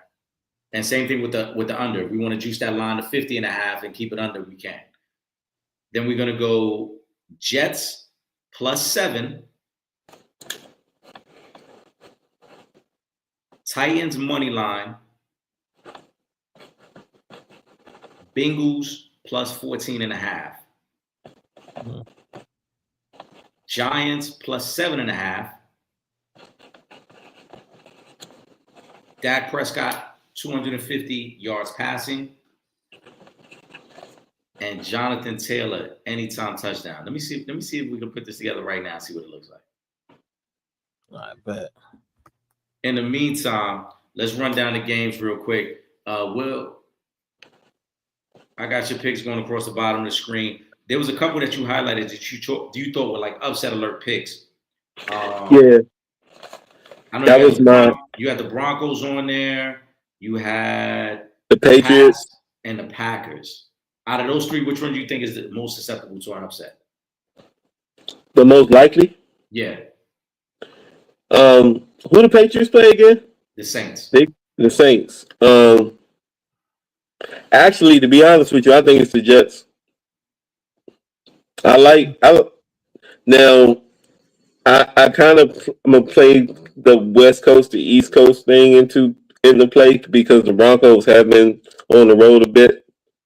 And the Jets they found a little bit of something that works. And I think you're gonna catch a Broncos team that might be a little fatigued. And I think that's probably the best thing going for the Jets in this game. But like I say every week, the NFL is weird, and Justin Fields has not looked horrible, and that Jets defense has not been giving up a lot of points either. And it's not like the Broncos have been scoring a lot of points. I feel like this is a spot where the Jets can feel good about themselves and come out of the game with a win. I just kind of like the Jets in this spot. The NFL is weird. It's the London game. It's the one that I'm like, I don't know, man. That's super travel for them too. Like, yeah, because the Broncos are just. I'm just saying this. Well, Broncos were in Philly, so they both were flying out of the East Coast to get out there. But they weren't home. That's the thing. You know what I'm saying? I mean, I would hope that Sean Payton prepared, understanding like we're going to go from Philly to London. So, who knows what their travel was going into Philly. Maybe they got into Philly a couple of days sooner than they normally would and kind of broke up the travel as opposed to getting into Philly on Saturday to then turn around and go to London on Sunday. Maybe they got in a little early in the week. I would have to double check if that happened. But it's just to say the Jets, that means you're invested in Justin Fields playing well. I'm not feeling like he's going to play bad. He hasn't played bad this season. He didn't play bad last season. Like the Justin Fields sucks narrative is highly overblown, in my opinion. I don't think that he sucks.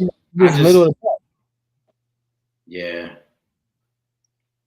Hold on, I'm listening. I'm trying to get these picks in. I'm trying to make sure we good right here. Trip, give me a game that you really like this week. Obviously, I know your Giants play on Thursday night, but what's one team that you really like this week to get a win? Let me see. Who I feel like is definitely getting the dub this week. Honestly, I would probably say the Steelers or the Bills would be like the two that I feel like is definitely going to be W's. Steelers or the Bills, one of them two. The Bills, I expect. I got them covering that 4.5 in Atlanta. Yes. The Steelers got Cleveland. They should beat Cleveland. Cleveland's defense is feisty. I ain't gonna front. Their defense. And that's always a close game too. So what's the line on that? Like it's probably 2.5. 6.5. Oh, for Pittsburgh? Yeah. Browns gonna cover that. That's what I think too. I think the Browns are gonna cover. I think their defense is good enough. Browns gonna cover that. Just to give you a heads up. AFC North games and yeah, it's gonna be way closer than that. Just to give you a heads up. So 7 of the legs of the parlay could be entered in right now. The only two things that cannot be entered in yet, Dak Prescott 250 yards passing because they haven't put the odds on that. Jonathan Taylor anytime touchdown. The other stuff is up here. So for the first 7 legs, there's a plus 14,000. Damn. $10 will get 1,400 back. That's all right. Had them last 2 in yet. Right. So once we get to the last 2, that's easily going to probably take it over That's easy. I think it's going over 20,000. Hey Trip, you hit this? That'll give me a Greyhound joint up to the studios. Listen, listen, I'm gonna try to enter this in the ball. Remind me, one of you guys remind me before the game starts tomorrow to see if we can get all 9 legs of the parlay in before that game starts. Okay. I mean, listen, throw a little 5-ski, a little 10-ski on it, and we might be recording from somewhere else next week. Next Wednesday, we might be recording. Have some umbrella drinks in our hands. You know what I'm saying? We're flying Emirates with all the bad students. Listen, we're gonna get. We're gonna be on Trip Island. Yeah. Oh man, they're gonna have the flight laws. Like if we see Will and Eric came in. Listen, before we wrap up though, we got the picks across the bottom of the screen, guys. Make sure you are subscribed to the podcast. As always, we'll be live again next Wednesday, 7:30 p.m. And then on Monday, Real Fans Real Talk at 7 p.m. Make sure you guys lock in. On Monday, we'll be recapping week 6, as well as anything else in the sporting world. And we are about 2 weeks away from the start of the NBA season. So we might have to plan something, guys, because the 24th, the NBA is back. Oh, you know what? Before we wrap up, let's have that quick conversation. Did y'all see the report about Giannis? There's 2 things going on with Giannis right now. Yes. We didn't get to talk about it last night, so I'm glad you brought it up. So the first report was that Giannis told his team the Knicks would have been the only option that he would have been okay with getting traded to. I'm not saying that it would have happened. The Knicks have already said that they had preliminary talks with Milwaukee, but it didn't lead anywhere. But the rumor is that Giannis has already said if it's going to be a trade, he wants it to be New York. Now, today there was some news broken. I think I know why he wants it to be New York. According to the reports coming out of Milwaukee, his wife and his kids have moved back to Greece. So it's possible he wants New York, whether the Knicks or Brooklyn. It's possible he wants New York because it just becomes an easier travel arrangement to get back to his family. Uh-huh. We'll see if that's the case. But they say he want to come to the Mecca trip. Would that make you a Knicks fan at that point? Because LeBron's on his way out. Because I rock with Giannis so much, I would definitely be in support. But again, like I don't mind if the Knicks win the championship. As long as they don't beat LeBron in the process, I'm good. I would want nothing more for us to win the championship and beat LeBron since he was too scared to come to New York. I would love for us to beat Braun, but Braun ain't gonna make it to the finals. Will, I made the bold prediction like 2 weeks ago. I said I think the Knicks will win 60 games this year. Do you think the Knicks are the best team in the East? No. Who's the best team in the East? Not the Knicks. I have to go with. Well, who? Who's healthy enough to be better than them? The best odds right now, according to Vegas, the best odds to win the East are tied between the Knicks and Cleveland. They are tied with the best odds. I hate saying Cleveland. That's why I was like, that was the pause there because I hate saying. We know. The more you think the Cavaliers, I think they better coach than the Knicks. I think they're like head and shoulders going to be a better coached team than the Knicks, and talent wise, I think they are equal, if not better. So I got to say Cleveland, man. Mike Jones, Mike Brown. Yeah, exactly. Not bad. Right. And it's crazy. Sidebar, I seen him 2 weeks ago. Remember I was telling you that joint I went to? It was a whole bunch of New York cats I say through Fat Joe. The Fat Joe joint had Mike Jones. It was an old school R&B. I'm 50 almost, okay, guys. but yeah, I'm telling you, I don't see it, man. What I see is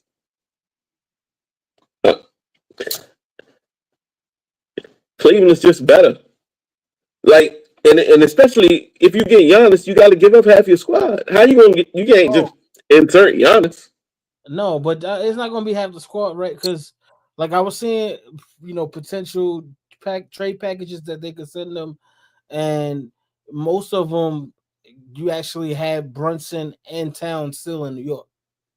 Now, obviously, I don't think the Knicks make the trade if it has to involve either one of those guys. I think the goal would be to. Then how do you make it then? Because you got to make the money match. they got because you got to think if Giannis says I want out, then now that changes things, right? Once he says I want out, because now it's like, all right, if he says I want out, I'm only willing to go to the Knicks. Yeah, we're gonna throw Bridges, OG, Josh Hart, Mitchell Robinson, McBride, whoever the hell else y'all want. You can have outside of Jalen Brunson and Karl Anthony Towns. Any combination of 3 players and some picks that you want for Giannis, take them. And then now you're the Sixers. No, we're not. Nah, when you take all that depth away, now what are you? No, because they still got depth. They still got Clarkson. They still got Brogdon. They're gonna Clarkson have. That's what we talking about. All right, Clarkson and Brogdon. Off your bench, yeah. I mean, yeah. You're telling me having a 6 man a year. Okay. If you trade all them dudes away, who you starting besides Cat? If you trade, it's player in basketball. It's probably going to be some combination of either OG and Bridges. You're probably not trading both of them. So to be one of those guys, along with Mitchell Robinson, along with picks and pick swaps. If you do, let's say for instance, you do Mikal Bridges and Mitchell Robinson, the salary match just with those two, because Mikal is making almost 40 mil and Mitch is making 16 mil. So that you can make the salary match and just have to give up a bunch of picks. Well, then let's talk just straight up basketball. How the fuck do Cat and Giannis fit on the same offense? Bro, Cat is a stretch 4, stretch 5. So you still got the floor spacing. It's not like they both need the interior. Nah, both of them, when they get the ball, they gotta. None of them create. Neither one of them create. Jalen Brunson creates. But I'm saying, so how you can't have 2 guys that can't get their own shot that are premier stars. They both want the ball. Giannis gets his own shot. That ain't how it works. Doesn't Giannis get his own shot now? Who's he? What other big does he have to share the ball with in Minnesota, in Milwaukee? That wasn't your statement. Your statement was he can't create a shot. He creates his own shot now. But what I'm saying is him and Cat can't. They do the same things. No, they don't. In the flow of the offense, what can they do to complement each other in the flow of the offense? I mean, we ain't playing live or 2K. I'm talking about in the flow of the NBA offense. What can they do together? If you run high pick and roll with them, how would you stop it? Realistically, if Giannis, who already plays downhill, if you ran high pick and roll and Cat is picking and popping, what you gonna do? Because once Giannis turns that corner, you're not stopping Giannis. It's like right now, when Giannis gets the ball now and is headed downhill, there's nobody who can stop him. So now you running that with Brunson, right? You can run it with Giannis. The pick and pop? Yeah. So then what's Brunson doing? Sitting in the corner? No, you can run it a bunch of different variations. I'm telling you, dudes need roles, man. In this NBA, you gotta have roles. You know basketball. This is a very simple offensive set right now. If Brunson it brings the ball up, whether on either wing, left side, right side, comes up, gets to the middle of the court, hand it off to Giannis, and he continues his motion into the corner. Now you have the mismatch up top. Giannis has the space. Karl Anthony Towns comes up, pick and roll. You have either Brunson sitting in the corner or cutting off the baseline from there. Giannis is working right downhill, and then you got Towns for the pick and pop. Brunson's not an off the ball, catch the ball, shoot guy, first of all. But Cat's strength is not pick and pop. Cat's strength is the role that Giannis plays. I'm telling you. Now, I just don't. You know what? Do that, Knicks. Go ahead and do that. I want y'all to do that. You don't want us to do that. I'm gonna be honest. Yes, I do. No, I want y'all to do that. I promise you don't want us to do that. No. Hey, 5 feet. Go ahead, take that 5 feet. They will definitely win a championship. Listen, we're not. Leon Rose doesn't get enough credit for how quickly he built the roster up. Leon Rose is not going to make no panicky trade. He's going to wait because he knows if Giannis is available now, Giannis is going to be available in January by the trade deadline. And if he's available in January, he's definitely going to be available in the summer. So Leon Rose is going to play the long game with it and say, all right, we're not just going to give away our roster. Because if the Knicks, the old Knicks would have traded for Giannis this year and given away a bunch of shit just for to say, oh, we made the trade. If you look at the way Leon Rose has constructed the roster, it's been very strategic. Every move makes sense. Every move fits in with the next move. Like Tripp said, right? The biggest criticism of the Knicks last year was, they ain't got no bench. So what they did this year, they went and got Yabusele. They went and got Jordan Clarkson. They got Malcolm Brogdon. Now you're looking at a team that can really go 9 or 10 deep. So if what? With those guys you just named, that's what's crazy to me, bro. You just name names and it's like they deep now. No, they not. Name names. Malcolm Brogdon is washed. Malcolm Brogdon didn't want to play for y'all, so now he's washed. Malcolm Brogdon he was washed before he came to us. Why do you think he got shipped to us? Because he was washed before he came to us. So you telling me he's not a quality vet off your bench? No. He played 15 minutes tonight? No. Well, you're just saying that because it's the Knicks. If it was another team that had Malcolm Brogdon, another team that had a solid roster that had Malcolm Brogdon coming off their bench, you'd be like, yo, that's solid that you pick up a guy like that. Plus, I don't trust y'all because y'all. Hold on. Who's coming off Cleveland's bench?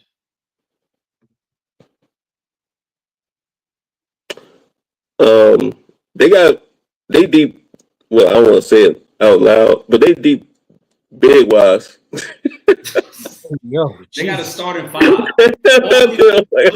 Cleveland, hold on. Cleveland got to start in 5. The best player that came off their bench last year, Ty Jerome, left. Well, they better coached, and I think they more top heavy than y'all are. All right. I believe in their brand of basketball more than I believe in the Knicks brand of basketball. Put it like that. Plus, y'all run by a dude named Leon Rose is white. I can't trust that. Like it's something weird about that. That's what it is. How's name Leon Rose and he a white dude, man? That's what it is. What's going on there? Like I can't trust that. Leon Rose? Come on, bro. He's that. I swear to God, dude used to work on my '82 Cadillac. Had the same name, Leon Rose. And he used to keep a cigarette dangling off his lip. And you can pay him in a 6-pack of beer. I swear to God, his name was Leon Rose. Listen, man, the Knicks is gonna be just fine. I already said I think we win the 60 games this year. I think the Knicks is that good. And I don't think Leon Rose is gonna make no rush judgment. I think that this news coming out now is more. It's probably more so from Giannis's people trying to force the issue of like, yo, Milwaukee, I got to do something. Because I just don't. Knicks. There would be no reason for the Knicks to leak this report. The Knicks already got their roster, so there was no reason for them to say, oh, Giannis said he wanted to come to us for what? Knicks ain't making a trade now anyway. You know what? Y'all gonna be good. All right, because I don't want to lose my credibility. Y'all might be decent. But I'm a fucking Wizards fan. We might be decent. Okay? I'm a Wizards fan, goddammit. I don't know why, but all right. Fuck everybody else. Because shit, I'm out here playing with Boys and Girls Club level of players on my squad. Like that's the level of efficiency that we're ran as an organizational franchise. Y'all drafted that kid Trey Johnson, right? Y'all got Trey Johnson this year in the draft, right? He nice. He nice out of Texas. He nice. Trust me. He can ball. He can hoop. I'm not saying that to be sarcastic. He's nice. I said it on the latest draft. I like him. So yeah, he's a nice player. But for us, he won't be shit because I don't need nice players because I need guys that's going to change the franchise right now. We don't. You know, we got a franchise. We got a roster full of dudes that could be nice pieces. But if you ain't got the damn foundation, F the pieces. You know what I'm saying? You can have the ingredients, but you ain't got nobody who can cook. What's it matter? Okay. Bitter NBA fan. I'm sorry. Listen, it's all good, man. Listen. Let's start getting ready to wrap up for tonight. Will, give me a final thought. I thought I had one written down. Y'all got me in my feelings talking about the NBA. Kind of got me all about outside of my tendencies talking about the NBA, man. Now, main final thought is on the NFL. I think we need to look at the bigger pictures in the NFL as far as it's too weird. And like I know you can't say that it's scripted. Like I'm not gonna be that guy. But why it's not even a thought, it's a question. Final question. Why is the NFL so weird? Like why every week do the sure things not hit? Why every week do we have endings that feel like are storybook endings? Why every week is the game that good? Is it that great? Because if it is, then awesome. I'm here for the ride. Cool. But if it's not, like, are we getting played with the sports gambling and everything else? With it, like, it's like, come on, man. I'm tired of missing my parlays by one leg, fellas. That's what this really comes down to, right? I'm tired of missing 15 legs. 14 out of 15 legs. That's because you're putting 30 leg parlays together for $1. We'll see. Hey, yo. Hey, my 30 leggers be strong, though. We'll say, come on, 30-legger with your funky ass. Come on. Come on, man. I put that $2.38 on you for a reason. Right. It was either you, it was gonna be you, or it was gonna be that Junior Bacon cheeseburger from Wendy's. So either I'm getting paid or I'm hungry. What's it gonna be? What's it gonna be? I do, brother. I hope you win. I hope we all win. Trip, give me a final thought. Shout out to the Aces, man. I got the Aces game on right here, and they cooking right now. Asia Wilson, 17, 7 rebounds, 3 assists, 2 blocks at the half. Like they trying to get this sweep going. So shout out to the Aces and finals MVP Asia. Yeah, finals MVP Asia. Regular season MVP Asia. Yo, she's only 6'4". No, she's 6'7" or 6'8". No, wait, no, she is. Like, she might be like 6'4". I mean, in the women's game, she's only 6'4". Yeah, but in the women's game, 6'4" is. There might be. Be. No, I ain't talking about the women's game. I was talking about the game.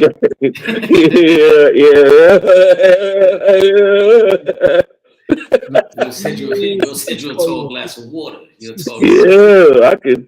I got a straw for that. I try to scoop. I ain't gonna hold you. But she with Bam. I'm respect that because he in Miami. I'll be in Miami. I don't want to, to be nothing if we propose to. Hey, Trip. I got your back, bro. I got you, bro. Listen, that Greyhound, holla at me. Yeah, I'll say let's hit this 9-leg parlay this week, and we might be in Miami next week recording. Hey, that'd be crazy. That'd be crazy. And Bam pull up on us. We gotta do it. If we do hit it, we gotta go and record it in Miami. The moment we hit one of these 9-leg parlays, we are putting the road trip together. We taking the funds, we putting the road trip together, and be like, yo, we gonna record from there because we gotta show the people that they gotta invest in a 9-leg parlay like we invested in it. Exactly. Listen. And one last thing, it's crazy because I know y'all talk about the WNBA heavy. It's crazy that they went from the first round of 3-game series, right? Mm-hmm. Yeah. 2 out of 3. To the finals being double that. 3 out of 5. Yeah. Finals. And the finals is 7. Oh, yeah. Finals 4 out of 7. What the? I thought it was still 3 out of 5. That is wild to me. How do you go from best out of 3 to best out of 7 in the same playoffs? They need to fix that. It's only going to be 4 games because they up by 12 right now. But they need to fix that. That's ridiculous. Best out of 3 in the playoffs, and then the finals is best out of 7. Mm-hmm. That's nuts. Yeah, that is a little wild. It is what it is. That's the ladies. Listen, as always, we appreciate all the supporters, man. Rock with us Monday night, 7 p.m., and then we'll be back next Wednesday, 7:30 p.m. Let's make sure these parlays hit. Shout out again to everybody in the comment section. Pooh, Ron, Kyrie, on Instagram. We had one time, let's say we have Vernon Brown Lee over there, Nikki Giovanni. We had a bunch of people. So we appreciate you guys for rocking with us, man. And make sure y'all tune in. Monday, we'll be back. Enjoy the games this weekend. For my brother Will Gordon, for my brother Trip Young, I am Eric Sanchez. This was the Sanchez Show. We out of here. Peace. Peace.